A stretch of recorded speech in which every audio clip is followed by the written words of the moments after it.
এই ডগি মরা গরমে আজকে আমি বের হয়ে গেছি আমার দুঃখী আত্মাদের সাথে ঘুরতে।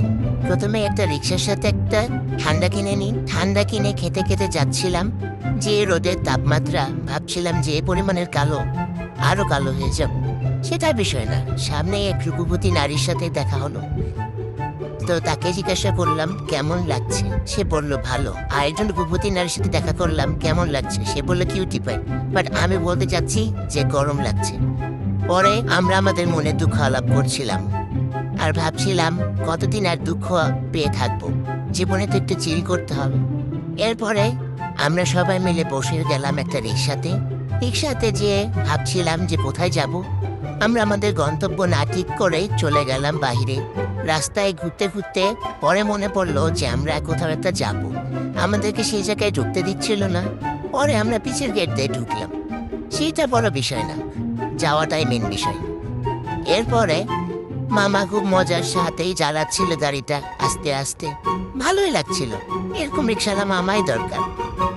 পরে আমরা আরো মানুষকে তোলার জন্য রওনা দিলাম আরো সামনে। আজকের কোনো প্ল্যান ছাড়াই আমরা বের হয়ে গেছি। একজন বের হয়েছি, চারজনকে ডাকছি, চারজন আবার আরেকজনকে ডাকছে। এভাবে আস্তে আস্তে কয়জন হয়েছে আপনারা ভিডিওতে দেখতে পারবেন। পরে প্রকৃতি উপভোগ করতে করতে সামনে দেখি দুইজন মানুষ অনেক পড়াশোনা করছে।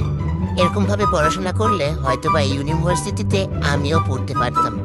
বাট যাই হোক, এত তো ভালো স্টুডেন্ট না যে ইউনিভার্সিটির চান্স পাবো। খুব কষ্ট লাগে, বাট এত সুন্দর ইউনিভার্সিটিতে ঘুরতে আসতে মজাই লাগে। এরপরে খেলাম আমের জুস, এত মজা, এটা আবার খাইতে ইচ্ছে করছে। এরপরে আমরা গল্প করতে করতে কেন জানি মনে হচ্ছে যে খুবই বোরিং লাগছে, একটা ভালো কিছু করা যাক। তো সাথে সাথেই একটা বান্দা হাজির। এই বান্দা বলছে যে কিরে কি করছিস তোরা? আমরা বললাম যে গল্প করছি। পরে দেখি যে আরো বোরিং লাগছে। এই বোরিংনেস কাটাতে একটা উল্টাপাল্টা কাজ করতে আমরা বের হয়ে গেলাম। আমার একটা বান্ধবীকে, যে তাকে আমি 5 মিনিট আগে বান্ধবী বানালাম, সে বান্ধবীকে বললাম একজনকে মেসেজ দে। পরে সে মেসেজিং করতে লাগলো আর আমি এখানে মজা নিতে লাগলাম যে ভাই কে কি বলছে না বলছে সেটা থেকে আর কান দেওয়া যাবে না, নিজের মতন বাঁচতে হবে। এটাই ভেবে রওনা দিলাম সবাই।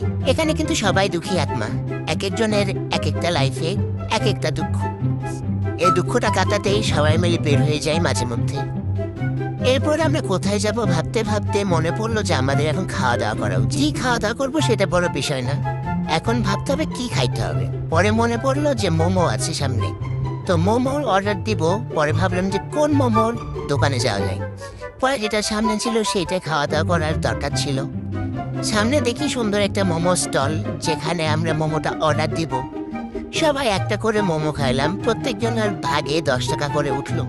মোমোটাও টেস্ট করা হলো, খাওয়াও হলো, 10 টাকা দিয়ে টাকাও বাঁচানো হলো। যে পরিমাণের একটা মোমো সবাই মিলে ভাগ করে খাচ্ছিলাম কি আর বল। বাট এটাতেই আসল মজা, ভাগাভাগি করে খাওয়া। চাইলে প্রত্যেকজনাই এক একটা করে প্লেট নিতে পারতাম। বাট তারপরে আমরা ট্রাই করলাম চিতই পিঠা। চিতই পিঠার এখানে এতগুলো ভর্তা, অনেক মজা মজা ভর্তা ছিল।